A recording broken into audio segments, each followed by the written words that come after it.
Welcome to the SEC Unfiltered again, folks. I'm your host, Dave Shumate, joined by our guy, my buddy Cole Thompson. If you're on X, Twitter, whatever you call it these days, give him a follow at Mr. Cole Thompson. But we're reacting to Hugh Freeze, the third guy, batting in the three-hole today on the final day of SEC Media Days in Dallas at the Omni Hotel. Initial thoughts for me and Cole talk a little bit off air. Just honesty. I mean, I think it's not as genuine honest, so I would say Sam Pittman a little different, but even if you want to say to a fault at times, you're going to get a real feel, even going back to his Ole Miss days. I didn't really keep up as much as his Liberty Days press conferences, but Hugh Freeze, you're always going to get a good pulse if you're a media person. I feel like he gives you a pretty good in-depth. I mean, I can only imagine being the Jason Caldwells, the Philip Marshalls of the world for Auburn right now after dealing with Gus Malzahn for 7 years. I mean, Gus was the same. Every press conference was the same, and you felt like you never got anything out of it. Today was always the best practice. Hugh gives it. I mean, like Cole, you mentioned it. Like, he straight up said, we need our running back to be good. It's an underrated room. Nobody's really talking about Jarquez. No one's talking about Damari. Nobody's talking about Jeremiah Cobb. He was honest. He thinks Peyton Thorne is taking a big step. I personally think Ken Austin is a big hire for them. Putting him on the field, him and Jesse Stone, one of their analysts, doing a good job of prepping Peyton Thorne. Jesse, him and my wife are really tight. So I talked to Jesse pretty well. He probably wouldn't even like me saying this, but they compare Peyton Thorne in that building from a preparation standpoint because Jesse was at Georgia in 4 years with Kirby Smart initially there. Always compares him to Jake Fromm. I know some people may not like that. I'm not saying he's going to have the win-loss record as Jake Fromm, but from a preparation standpoint, leader, maturity standpoint, they like Peyton Thorne, and that's why they stuck with him. And I think, honestly, they probably feel like they weren't going to go overpay for a quarterback. And I think a lot of it was, I think they're like, I think you would probably agree with this too, Cole. We're not just a quarterback away from winning the SEC. We have a lot more question marks. Our better players are our young cats. We'll see how we are in November. But again, I think it's pretty easy to say that they're going to need help. Some guys around him. I think Perry Lewis coming over at tackle from Mississippi State, Hugh Freeze, help him slide Dylan Wade to be one of his better spots. Connor Lew, one of the best young offensive linemen in the country, started at center in the SEC as a true freshman. That doesn't happen. He's right. He's a future NFL guy. And then I think they're going to have some weapons on the outside. It can only be better. I mentioned today, if you have a $1 million on an SEC position unit who will be improved, I would go with that Auburn wide receiver room because I think it can only be better. I also think guys like Camden Brown will be in his third year in college, will be good. Rivaldo Fairweather, who Hugh mentioned, is another guy could be in the weaponry on the outside of the obvious Cam Coleman, Perry Thompson's, Keandre Lambert-Smith. But Cole, what did you gather from Hugh? I always feel like Hugh's a pretty fun press conference because you can take a lot from it. I don't mean this to be disrespectful because of the wake of the recent incidents that have occurred in college football, especially with drunk driving, but I do wonder if the SIDs at Oklahoma State and Auburn are on pins and needles every single time that those two open their mouth because it feels like they're cut from the same cloth. Way too honest sometimes, which also could lead to you chugging Pepto-Bismol to keep your heart pressure down. Like, that's just Hugh Freeze. You never know what you're going to expect from him minus the honesty. But honesty isn't a bad thing. You know, sometimes you don't want to give away too much detail, but also at the same time, you want to set expectations and know that in the public eye, you're being talked about in a certain way that maybe you are in behind closed doors. So there's no real secrets at Auburn right now. You hear how he talks about the running back room. You know, a lot of coaches will say, I like all of our positions. I think that we've improved at this certain spot. I think that we've upgraded at offensive tackle. I think that we've made some moves at linebacker. No, he says, no, we need our running back room to be pretty stable this year. And if we have a good running back room, the quarterback position will come along. The wide receivers will come along. It's not just the running backs, but, you know, when you think about it, running back's the most important position for us because they're really good. And more importantly, they're going to be a big X factor. No one's talking about Jarquez. I don't really care if anybody's talking about Jarquez. As long as he gets the ball moving, I'm okay with it. And so the blunt honesty that comes with Hugh Freeze is a little bit, I think, hurtful. Not hurtful would be the right word. I think it's a little turned off-ish for Auburn fans out there, specifically whenever he brings up things in the past, like after the bowl game. And he mentions that I was really big in recruiting. Like, I was really big on the recruiting at this point, not really paying attention to the bowl game. It's like, those are things that you don't want to say, but also, is anybody going to care about what you did in your first year in a bowl game that at this point you already knew you were going to at best be 7-6 when the next year maybe you're 9-3, 10-2 and fighting for a college football playoff spot? No. And so the transparency and the honesty that Freeze presents himself with, I think is good for a program like Auburn because they are a team that has the potential to always be really talented. You know, Auburn to me is that perfect blend of a tier A-B, where depending on how the coin flips one year, they have the resources, they have the talent every single offseason to bring in the right pieces, and they have the schedule, or they did have the schedule, where they would always have the best competition because they didn't get the short end of the stick when they were going to rivalries. They had the Iron Bowl, and they had the oldest tradition in the South. And so those were two games to really be a litmus test of what are you? Are you tier A or are you tier B this year? And so sometimes having that honesty as a coach, it's a win. Honest, like in my opinion, it may be a little bit of kind of you eye roll and you get like that gut punch.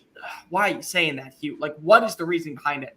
But I think it's warranted, especially at a place like Auburn. Maybe at some other schools you'd feel a little bit more different, and maybe he would be different, and maybe you'd want to reel it back. I don't think Auburn's one of those places. I think you have to keep it on the nose. I think you have to lay it on the line, and you have to let people know about where you stand, because that's a program that every single year will be talked about in some capacity, good, bad, or indifferent. And the indifferent years are honestly the years that I think are the most important, because when nobody's talking about you, that means you're not doing your job right.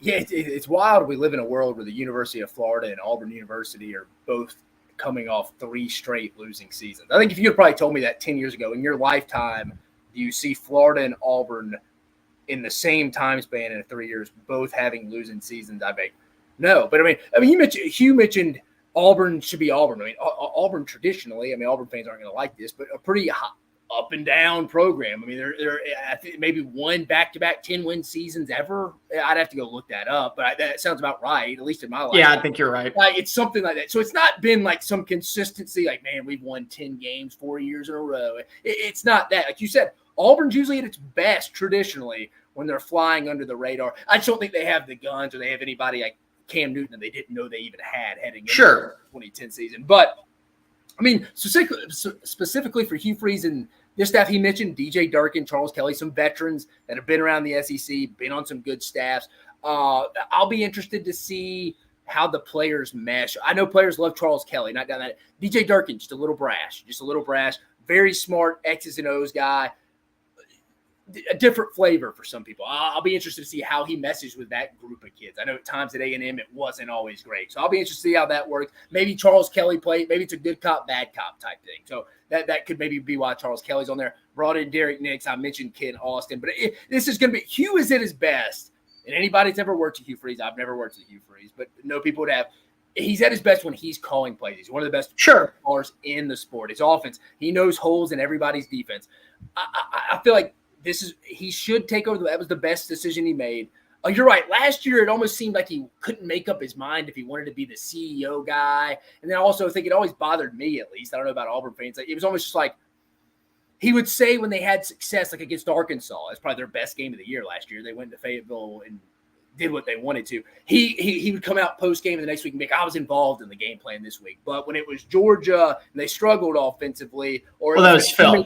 The bowl game against Northwestern, it was like, I really, really wasn't a part of that when I was focused on it. It's like, well, dude, are you kind of a front runner or what? I mean, are you in or are you not? And again, he was involved in some game plans to an extent, but that would bother me if I was an Auburn fan because it always came off a little front runner-ish. This year, I don't think he's going to have that. I know Derek Nix has the title but no, Derek Nix has worked with Hugh Freeze himself at Ole Miss. He knows it's going to be the Hugh Freeze show. He mentioned he liked developing players. Yeah. What he talked about, he liked doing the front porch recruiting. He is a good recruiter. I'll give him that. He relates well to parents. Grayson McCall, I wrote down in my notes, he wasn't a big portal guy, but I do know they were after Grayson. They probably had taken Grayson. They would have gotten Grayson last year. They would have if he had the grades. Credit hours would have went through. Yeah, they didn't pass for Auburn. And it's really, I mentioned Rivaldo, Fairweather, and Camden Brown. I think it's two guys that take a step back. And he mentioned, I forget the exact quote. I thought you may have this one. He learned some stuff about himself from taking. And again, I do think Freeze is one of the better big game coaches because I think he takes it a little more serious. He mentioned that a little bit. Hey, I probably need to start taking every game serious and focus as each game is the same. Like New Mexico State is the same as I'm prepping for the Iron Bowl. Let's get to that in a moment. But I thought that one of the biggest things that he admitted to was I need to start listening to my player council. I need to start listening to those who have been here, those who have an understanding. what do they need? Because there has to be a cohesive relationship between coach and player. And it goes from not just position coaches, it goes to coordinators, and it goes to head coach, and it goes to personnel. And you all have to be on the same page, especially at a program like Auburn, where it feels like every single year Auburn is that wild card team. Like, you could easily see them going 10-2. They could easily go 6-6, but they get like a massive win over Georgia or a win over Bama. And it's like you feel like that you're trending upward, but then you have some miscommunications. So I think that the appreciation from players is going to be that, number one, they're actually getting their opinions heard by a coach that's coming on in who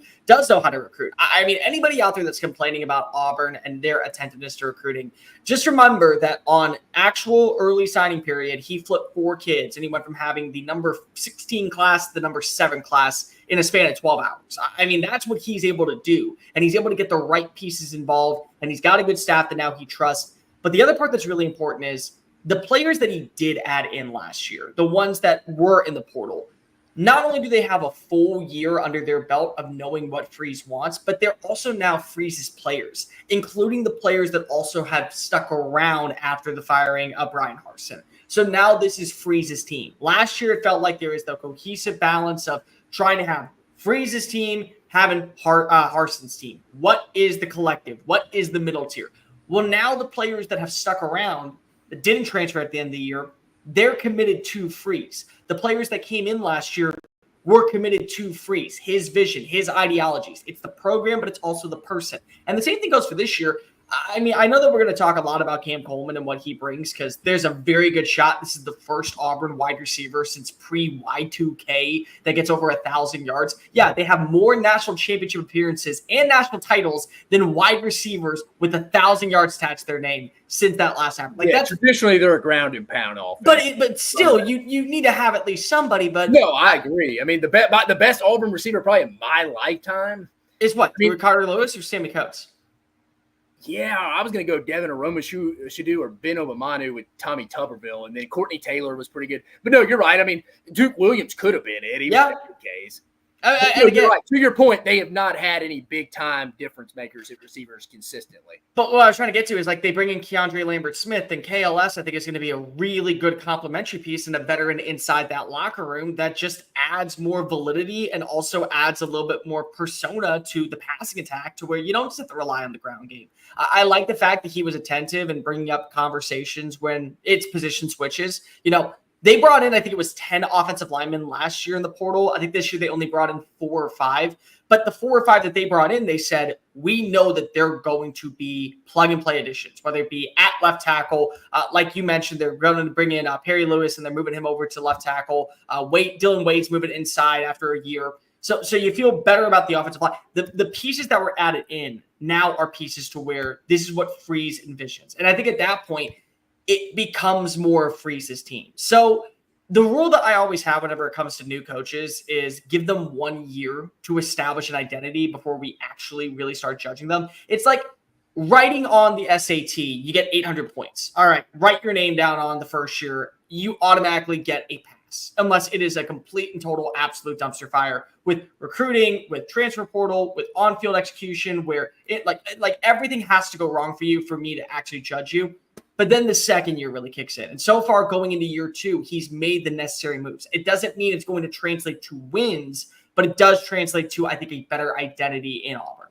No, I think, to your point, they brought in so many offensive linemen the first year. I mean, I think we forget, to be fair to Hugh Freeze and Jake Thornton, his offensive line coach, under Gus Malzahn and Brian Harsin, I think in a 4-year period, they'd only signed 11 offensive linemen, which ain't getting it done. I mean, unless you're hitting all 11, which nobody in the history of the sport is hitting on all 11. But yeah, I mean, I feel good. I mean, let me ask you, Cole, you be honest here. I think we've kind of briefly talked about this, but I forgot what you said on this. Would you say Hugh Freeze underachieved last year in his first year? Would I say underachieved? Yes, but also it's underachieved because of what the question was asked later on by SEC Unfiltered John Chris Phillips. He prepares for the big games like they are the big games. And you figure that somebody who has been in the SEC would understand the little games are the ones that define your culture, and it's the ones that define your tenure. Because if you can win as many big games as possible, I know there's people who were coming at me saying, what has Texas done so far to garner that respect in the SEC? And I get it. The only win they really have in the last 10 years that would even come close to matching someone like Texas A&M is a win against Alabama. But it's those other wins. It's the ones against the New Mexico State where you're not ill-prepared because you're looking 2 weeks ahead to perform up to a high standard against Alabama in the Iron Bowl. It's playing after a really solid performance against Georgia and sluggish the next week against Kentucky. Cole, to your point, remember they were playing, like you said, Auburn was playing probably their better football of the year. Played well against Vanderbilt, probably had their best performance of the season against Arkansas on the road. Yeah. You said just drop a burger to New Mexico State. Yeah, give up a 4th and 31 against Bama, and it's just a total. I mean, imagine if you won the New Mexico State and Alabama game. I know that's too big ifs, but I mean, what are we saying about Auburn right now if they win those games? And I don't. But Dave, the thing is that also you look at it and you say they played up to a certain standard against Alabama. Like I don't think many people envision this game going down to one final play and a miraculous catch made by a guy that's now at Texas and is not going to be there for the counterpart in the in-state rival for Jalen Milroe. I mean, that's what we're talking about here. It's a first-year staff with a quarterback that we're all relentlessly saying we do not believe in. We see the numbers just don't back up. We're begging for a switch to Robbie Ashford, and even when he does do the switch, it's still bad, but they're holding their own. It's playing for those big games. The fact is that what the underwhelming part is, it's expecting that after you played well against an Arkansas team at Liberty, you have to remember that those games in Conference USA still matter.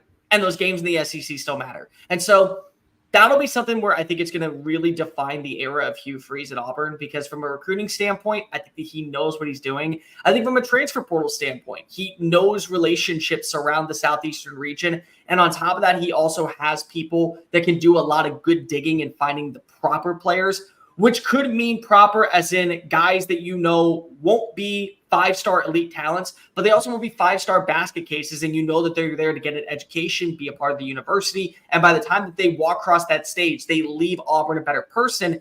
But it's not going to really matter if you only wake up for the big games. It's like whenever I look at journalism, like for me personally, as somebody that has done this now for 10 years, there are so many people that say, I want to get into this business. I want to be on air. I want to be somebody that is around the media lifestyle. And that's great, and that's fine. But they say, oh, well, you got to start off by covering high school games. I'm not going to do that. No, I'm not going to cover high school games. I'm going to cover the NFL right away out of high school. I want to work for the biggest institution. And if I don't get that, then what's the point? Well, those little games is like covering a high school beat. You learn more about your team on those matchups than you do in the big-time games. And when you prepare like a game against New Mexico State, a game against Vanderbilt, a game against Mississippi State this year, a game against other opponents that are not at your level in terms of ranking, that's when you will determine who you are as a program in those big games. When you have to play host to an Oklahoma, when you get to play host to a Texas A&M. I think another thing that's really important real fast, and I'll let you go, the fact they have 5 home games to begin the year, that is as bad as it feels for fans. For the team mantra standpoint, where they are relying heavily on young players, that is about as big as a blessing as you can ask for. Yeah. Yeah, I think you get thrown right into the fire in Sanford. But you're right. I think they got to go 4-1 of those first 5. And I think that there's a good chance they're going to be favored in all 5 of them. Certainly 4 of them. Like the Oklahoma one will be TBD. But I think even then, if Auburn's undefeated, like I'm expecting rolling into that, they'll be favored at home against Jordan-Hare in Oklahoma's first road game, breaking in Jackson Arnold and some new contributors up front on the offensive line. Cole, last question before we get you out of here. Do you think there's a cap on the Auburn season with Peyton Thorne at quarterback? Like, is there a win total that you're like, yeah, I would put a cap on? I'd say max, best, everything breaks Auburn's way with Peyton Thorne. I'm going to go 9. You say 9 wins is the max? Well, I'm not. Well, the thing is, I'm not high. Like, I'm not right now. I got to see it. Like, to me, and I wrote this in my preseason predictions, I got to see from A&M and I got to see from Auburn. Because if I believe the talent's there. Yeah. But I've been burnt so many times in the past. And I would much rather just watch these 2 teams, watch them figure it out, prove me wrong, than me have to be right once again. Because if you want to what? I hate being right. I really do. There's so many times that people in this industry say, oh, I love being right. I love being the smart ass that always knows the answers to everything. I want to be proven wrong, because you want to know why. When I'm proven wrong, it shows that either it's something that I need to look at and get better at, or that they did defy the odds from what everyone else was expecting. And that's something that I think is really important in today's society, is that you got to get better. So for me, I want Thorne to prove that, yes, having those 15 practices that you didn't get last year in fall camp are going to be beneficial to you, building that relationship with Cam Coleman, building that relationship now throughout the spring because he wasn't there in the fall, Keandre Lambert-Smith, building that relationship with other wide receivers, having another year to work with Rivaldo Fairweather, who I think is a very underrated tight end that is going to actually pop this year. Yeah. But having that relationship and not just relying heavily on your legs or taking dunk passes. You mentioned Fairweather being an 11-10 personnel, then mixing it up, getting matchups with him. And I think that, they'd be criminal if they weren't doing that. No, you're 100% right. And that's it. Like if you can get that out of me and you go 8-4, yeah, I can believe it. I can believe 9-3. The defensive line scares me a little bit. I'm not going to try and unproven talent. They need guys like a Jason Jones, the Oregon transfer from last year, who he was on the roster last year. They need him to step up, and they got Isaiah Rakes, who came over from A&M. I like Trill Carter that they brought in from Texas. I think that he could be something really special. I like the secondary. Jerian Thompson coming back was big. Jerian Thompson is also a name that I really think would have been Texas kid. I think that he's very under the radar. If they would have gotten AJ Harris, because according to people that I spoke to, it was down to Penn State and it was down to Auburn. Those were the final two for him. If they would have gotten him, I would feel so much better about what DJ Durkin's walking into. But right now, there's a lot of question marks on both sides. But to be fair, you heard Freeze mention, okay, there are question marks. We know it. We're going to embrace it. Now, how do we go ahead and figure it out? Run game, offensive line, tight end play, those aren't question marks. They got to step up. Linebacker room, not a question mark. Got to step up. So those positions really got to carry that weight. Thorne also, I think, has to carry a little bit of weight. And the fact is that I can appreciate this from Freeze. He didn't, but he did throw his quarterback under the bus, saying he knows what expectations are. He knows. And by the way, the two who are sitting behind him, they know what expectations are, and they're showing it. Yeah. No, you're right. I was never a massive. I know he has a couple records and almost from just an overall ability standpoint. Bo Wallace, I think Hugh Freeze totally maximized that kid's potential. I'm not going to say Peyton Thorne's going to go have a 2014 Bo Wallace season, but I do think Peyton Thorne is one of the more improved players this year because it's another year. I wouldn't say in Hugh Freeze's system because I don't think it was Hugh Freeze's system last year, but it truly in Hugh Freeze, Derek Nix, Ken Austin's system. He's an older guy. I think he knows what's expected of him. And again, he's only going to have more weapons this year. It can only be better. Offensive line's more comfortable. So if everything breaks their way 9, we look at the schedule. I'm not pulling it up, but I think in that first 6, it's not crazy to think 5 are winnable. 5-1. Yeah. And then you get your next 3, break it up at Missouri, at Kentucky, and Vanderbilt. You could be 2-1. I'd say 2-1's a fair. They've had Missouri's number, so I'm not going to. They get one of Missouri and at Kentucky. I think that's realistic. You get Vandy at home, ULM. That's a win. Okay. A&M. I think they get A&M. Me and you talked about it in a phenomenal spot the week before the Texas game. I think it's a phenomenal spot at home. But it's also for them the week before the Iron Bowl. The week before the Iron Bowl, true. But it won't be his first Iron Bowl. Unrealistic if things break their way from a trajectory standpoint of offense. Can they just be decent on defense? I'm with you. Defensive line scares me. That'll be interesting. And can they obviously, just like for every other team, can they be on the healthy side of things for the most part? You're going to have injuries, but just not depleting injuries. But Cole, before we get out of here, anything else you want to add, brother? Yeah, I got 2 more for you real fast. Do you think Auburn is the toughest job in the SEC? Yes, I would say. I would say it is probably in the country when you factor in who they are recruiting against between your state. Their big 3 recruiting states they factor in from a high school standpoint that they include as in-states really are Alabama. You're facing Alabama every year. You got Georgia's an in-state considered for them because, hell, when I worked there, it was easier for us to go pick up a kid at the Atlanta airport, Hartsfield-Jackson Airport, for me to drive from Auburn than it was to come from Athens because I had to go through the city of Athens. Right. I don't even have to touch the city if I'm coming from Auburn. So that's in-state. And then the state of Florida is the other one you considered in-state. You recruit those 3 states. But as you know just as well as I do, Cole, everyone recruits those states, especially Florida and Georgia. So I think when you factor in the expectations, your 2 biggest rivals are 2 of the top 2 to 3 programs in the country right now. Yes, even with Kalen DeBoer. I would say, yes, it's definitely the hardest job, and it's by far been for the past 10 years since Kirby Smart's been in Athens and obviously Saban for the past 17 years. I think it's even longer than that personally. But next part, real fast. If you see them go 6-6 again, there have been people mentioning hot seat, that they would not be shocked if he is fired. No, level 1 to 10. He goes 6-6. If he goes 6-6, my confidence level 1 through 10 is he's fired this year.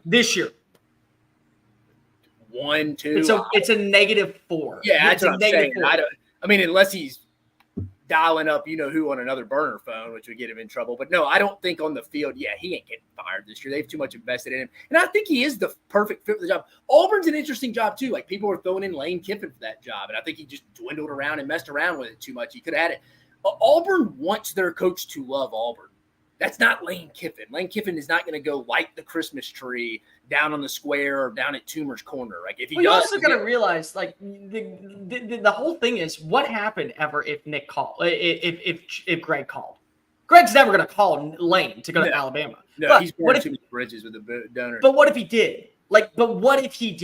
And Auburn fans would lose their freaking mind over it. Like, they want a guy who's never going to even look at it. They want you to come to all the events around town. Hugh Freeze, like I said, the best analogy, Lane Kiffin, the city of Oxford, has to pull his teeth to come light that Christmas tree on the square every year. And this past year, he showed up in a hoodie and lit it and then bailed. Hugh Freeze would go light up every Christmas tree in the city for every neighbor there is if you asked him to do it. He likes to go inside every house and have a cup of eggnog and talk to family. Yeah, he would. He loves to do that. That's why he's a good recruiter. So I think he's a good fit at Auburn. You're right, though, Cole. I think you make a good point. This year is a big year, though. Like, I'm not saying you got to go compete in the SEC championship game or even be in Atlanta. I think 8 wins, most Auburn fans would be like, good, nice second year. Let's go build off that. I think the realistic people who wear orange and blue are not expecting contenders for the SEC championship. I think 8, if I'm an Auburn fan, would be realistic. 9, I'm ecstatic. 7, 6, I'm like, dude, you underachieved for the second year in a row, at least in my opinion, if I'm an Auburn fan. The way I view it is the way I view Shane Beamer this year. No matter what, both will be back in 2024. Agree. But both will also be on a hot seat. There's a conversation that if he does not deliver this upcoming season, he's on a hot seat that is already going to lead him to potentially being fired if they find the right coach. No, I think it's one more year.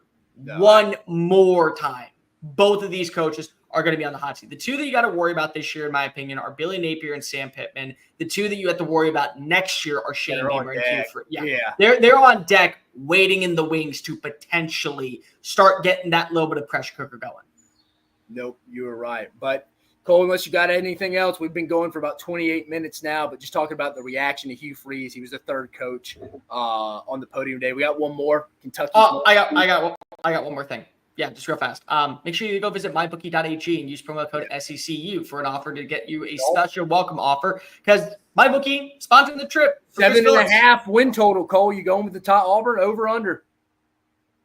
No, not touching that one. That is the line I'm not touching. But there are lines on MyBookie.ag that I will be touching, including the Texas line, including the Missouri line, and including probably, and the Ole Miss line I'm probably going to be going at. So, you want to check out new lines, go ahead and prove me wrong. Get me to shut the hell up. Go visit mybookie.ag. Use promo code SECU. Sign up and receive a special welcome offer with your first deposit. Perfect. Cole couldn't have said it any better, guys. Auburn, for you Auburn fans, over under 7.5. Go visit our guys at mybookie.ag. But for myself, Dave Shumate, and my buddy Cole Thompson, we'll be back here probably in about an hour reacting to Mark Stoops. And then we will be with our guy, boots on the ground, Chris Phillips, reacting to the 4th and final day of SEC Media Days in Dallas. I appreciate you guys joining us. You have a phenomenal afternoon.